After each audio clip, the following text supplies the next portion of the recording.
Hello everyone. इस episode के start में हमें कैपिटल का सीन दिखाते हैं कि मिस्टर प्रेसिडेंट को एक ऑफिसर सारी रिपोर्टिंग दे रही होती है। जो भी फार ईस्ट में आजकल सिचुएशन थी उसके बारे में वो मिस्टर प्रेसिडेंट को बताती है तो वो एकदम सैड हो जाते हैं। उन्हें पता चलता है कि मिंग हुई पर किस तरह से अटैक हुआ, उसका कैंप भी हारा गया, उनको उनके एरिया से भी निकाल दिया गया और उसके बाद फैंगजिन, उसके साथ क्या हुआ, वो बेचारा भी मारा गया। ये न्यूज वहाँ के सारे ऑफिसर्स के लिए बहुत शॉकिंग थी।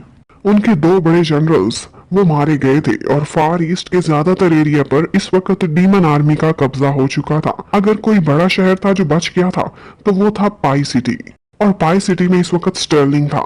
और अगर पाई सिटी पर भी कब्जा हो जाएगा तो आगे वॉरेन फोर्ट वो भी दुश्मनों के हाथों से नहीं बच सकता था। और वॉरेन फोर्ट अगर दुश्मनों के हाथ आ जाता तो ये सबसे बड़ी कमजोरी थी, जिसके बाद वो आगे कैपिटल की तरफ बढ़ते और वो जीचुआन फैमिली को भी डिस्ट्रॉय कर सकते थे। एक्चुअली ये लेटर उनको डिलन ने लिखा था और अपनी ये सारी डिटेल्स और सारे खदशात ये भी डिलन ने ही बताए थे। और डिलन कमांड ऑफिस से रिक्वेस्ट करता है कि क्विक डिसीजन करें। ये लेटर सुनने के बाद मिस्टर प्रेसिडेंट बहुत परेशान हो जाते हैं। दूसरी तरफ हमें डीमन प्रिंस कार्डोन को दिखाते हैं जो उस टाइम पर अपनी सेना को साथ लिए पाई सिटी पर हमला करने के लिए रेडी खड़ा होता है। उसके साथ बहुत ज्यादा सिपाही थे और इतनी ज्यादा हैवी मशीनरी थी कि उनको लगता था कि पाई सिटी पर कब्जा करना कोई बड़ी बात नहीं, वो आसानी से इनको हरा देंगे। अपने पाई सिटी के इर्द गिर्द उन्होंने एक डिच खोदी हुई थी जिसमें पानी था और अब वो पानी फ्रोजन हो चुका था सर्दी की वजह से। कानून ये सुनता है तो खुश हो जाता है, कहता है कि ऊपर वाला भी शायद हमारे साथ है और यही टाइम है कि हम आगे बढ़े। और सबसे पहले वो ले होंग जो बागी था उनके साथ मिल गया था, उसे आगे भेजते हैं कि तुम अपने ऑर्क्स की सेना लो और आगे जाकर हमला करो। डीमन आर्मी के पास बहुत बड़ी बड़ी मशीनरी और लैडर्स भी थी। वो हर तरह के मुकाबले के लिए पूरी तरह तैयार थे, तादाद में भी बहुत ज्यादा थे। अब सबसे पहले ऑर्क्स आगे जाते हैं और उनको आते हुए जीशियो देख लेता है और वो समझ जाता है कि ये डीमन आर्मी ने इसलिए किया है ताकि उनके अपने लोग ना मारे जाएं डीमंस, बल्कि ह्यूमंस ही मारे जाएं और ऑर्क्स। इसलिए एज अ बेट वो उनको पहले आगे भेज रहे हैं ताकि चेक कर सकें। जबकि दूसरी तरफ दिखाते हैं कि डीमन आर्मी में से कुछ ऑफिसर वो भी काफी बेताब हो रहे थे कि पहले ले होंग को आगे क्यों भेजा, हमें भेजना चाहिए था। लेकिन कार्डोन काफी चालाक था, उसने सिर्फ चेकिंग करने के लिए उसे आगे भेजा था ताकि उसे ह्यूमन की स्ट्रेंथ का और उनके रिस्पॉन्स का अंदाजा लग सके। अब ऑर्क सबसे पहले अपने पत्थरों के थ्रू उनके ऊपर हमला करते हैं और उनकी दीवारों को गिराने की कोशिश करते हैं। इस तरह से उनको डिस्ट्रैक्ट करने के बाद वो तेजी से आगे बढ़ रहे होते हैं, लेकिन आगे जीशियो लोगों ने भी जाल बिछाए हुए जिस पर वो स्नेक्स टाइप की क्रिएचर वो गिरकर जख्मी हुए जा रही थी, आगे नहीं बढ़ पाती थी। जब उनमें से कुछ लोग आगे बढ़ते हैं और सीढ़ी लगाकर ऊपर चढ़ने की कोशिश करते हैं तो आगे जीशियो का डिफेंस भी एकदम रेडी खड़ा था। वो लोग उन पर तीर बरसाते हैं और बहुत से इक्विपमेंट से उनका मुकाबला करते हैं। जो कोई भी ऊपर चढ़ने की जरूरत करता था उसे आगे बहुत सख्त रिस्पांस देखना पड़ता था। जीशियो किसी को भी आगे नहीं बढ़ने दे रहा था, वो और उसके साथ ही एकदम एनर्जेटिक थे। कारून ये सारा कुछ देख रहा था, वो सिर्फ यही देखना चाहता था कि उनके पास कौन से हथियार हैं और उनकी कितनी तैयारी है। वो ये देखकर सोचता है कि ये तो मामूली सा डिफेंस है, बस इतनी सी तैयारी की हुई है। इन ह्यूमन को मैंने ओवर एस्टिमेट किया था, इनको अब रास्ते से हटाना मेरे लिए कोई बड़ी बात नहीं होगी।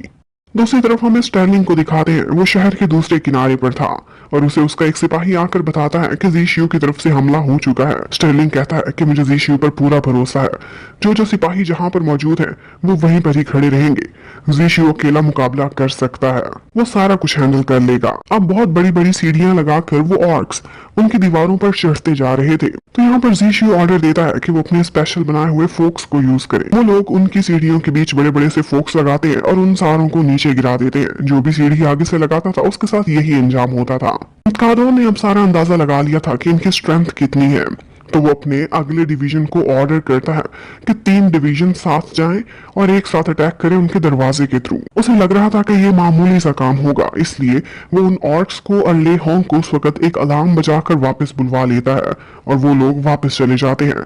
उसके बाद डीमन आर्मी आ रही होती है। वो बहुत स्ट्रॉन्ग लोग थे, उनकी तादाद भी काफी ज्यादा थी, उनके पास इक्विपमेंट भी बहुत शानदार था। और जीशियो वो तो इन्हीं के ही इंतजार में बैठा हुआ था। वो कहता है कि अब हम अपना नेक्स्ट स्टेप करेंगे और फिर उसने सारी प्लानिंग की हुई थी। अपने साथ पीछे बाईचुआन को खड़ा किया हुआ था और उसके पीछे मिंग यू को, जो एक स्पेशल मशीनरी को मॉनिटर कर रहा था। वो मशीनरी उन्होंने बहुत पीछे छुपा कर नीचे करके रखी हुई थी। जेशियो सामने खड़े होकर उनके स्टेप्स का अंदाजा लगाता है कि ये उनसे कितने फुट दूर हैं, और जैसे ही वो लोग उनकी रेंज में आते हैं तो वो एग्जैक्ट लोकेशन बताकर अटैक करने का कहता है, और बहुत बड़े बड़े से तेज धार हथियार वहां से उड़ते हैं और एकदम गोल गोल घूमते हुए सारी डीमन आर्मी का सफाया करके रख देते, जिन्होंने भी आगे बढ़ने की जरूरत की थी। अब इस हथियार की ताकत देखकर खुद बाई चुआन और वो लोग भी हैरान थे। उन्होंने भी पहली दफा ये हथियार देखा था, और कानून ने भी, वो भी एकदम हैरान रह जाता है, और उसके सारे ऑफिसर्स भी। इस तरह की चीज उन्होंने पहले देखी ही नहीं थी, जो एक ही लम्हे में उनके इतने सारे ऑफिसर्स को मार डाले। ये हथियार एक्चुअली बोनो ने बना कर दिया था ज़ीशियू को, वही बोने जो उसे एक गार में मिले थे। अब इतना वायोलेंट रिस्पॉन्स देखकर कार्डून परेशान हो जाता है और अपनी अगली प्लानिंग बनाने लगता है। नेक्स्ट स्टेप में वो क्या करेगा, ये देखने के लिए stay connected. Thank you for watching, bye bye.